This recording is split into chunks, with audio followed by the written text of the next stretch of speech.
Have you ever felt like you're just completely losing a battle with your own food cravings? Well, today we're going to dive into a really fascinating psychological trick that can help you literally rewire your brain and finally take back control.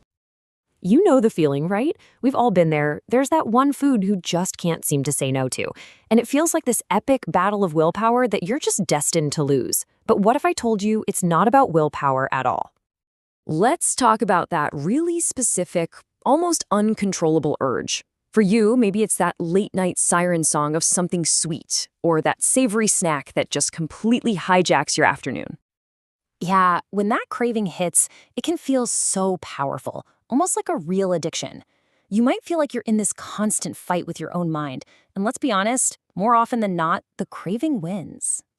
So, what is really going on here? This is where it gets super interesting. For most of us, that intense urge isn't actually a chemical addiction to sugar or fat. Nope, it's something way deeper. It's a powerful memory. See, what this means is that we're usually dealing with an emotional association, not some kind of physical chemical dependency. Your brain has learned over time to connect a specific food with a really powerful feeling, creating this psychological shortcut to comfort or happiness. And this quote just nails it. The food is really just a trigger. The real power is in the emotional event your brain has latched onto, creating what the source material calls a mismatch in your brain's wiring. Let's make this real. Our source material talks about a hypnotherapist whose client was just overwhelmed by a craving for lollies, sweets or candy, especially at night when she was by herself. So check this out. Here's how that connection got wired in. As a little kid, her grandfather, who was this source of safety and love, would always give her lollies. So her brain forged this incredibly strong link. Lollies equal love. Fast forward to adulthood. Now, whenever she feels lonely, her brain isn't just craving sugar. It's craving that feeling of love. And it knows the quickest way to get a hit. And this right here is the key. Your brain isn't just reacting to the taste of the food. It's pumping out powerful feel-good chemicals, like oxytocin, in response to the memory tied to it. The food has become a vehicle for a feeling. Okay, so if the problem is basically faulty wiring in the brain, how in the world do you fix it? Well, the solution is as weird as it is effective. The whole idea is to use the power of your own mind to deliberately disrupt, or as the source says, muck up, that old unhelpful programming. You're basically going to perform a little bit of neurohacking on yourself. I love how the hypnotherapist in our source material puts it. This is an exercise that is both horrible and fun. So you might want to brace yourself for something a little weird, maybe a little gross, but potentially really, really powerful.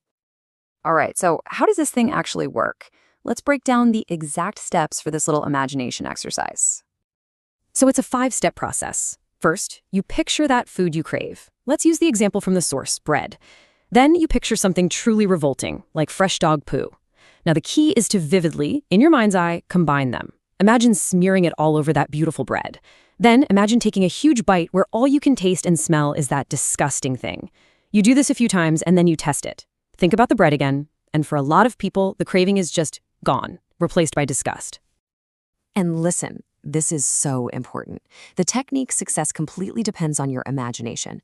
The more detailed, sensory, and truly gross you can make that mental movie, the more effective it's going to be at overriding that old positive connection. Now, you might be thinking, wait, does this mean I can never eat bread again? And that's a really good question. So let's be super clear about the real purpose of this whole technique. This is not about creating some new food phobia or forcing you to give up something you love for the rest of your life. That is not the goal at all. This right here captures the entire shift. You go from this emotionally driven compulsion, that feeling of I need this right now, to a place of conscious choice. You can look at that food and actually ask yourself, I could have this, but do I really want it? The entire power dynamic just flips. I absolutely love this quote from the source. It sums up the whole philosophy perfectly. The goal isn't restriction, it's empowerment. It's about going from an unconscious, automatic habit to a conscious, deliberate choice. So at the end of the day, by breaking that old emotional link, you're not destroying the food. You're just destroying the compulsion. The power shifts away from the craving and right back to you. You are in the driver's seat. And really, that's what it all boils down to. Just imagine that freedom. The freedom to enjoy food because you choose to, not because some old, forgotten memory is pulling the strings. What would change for you if you had that choice?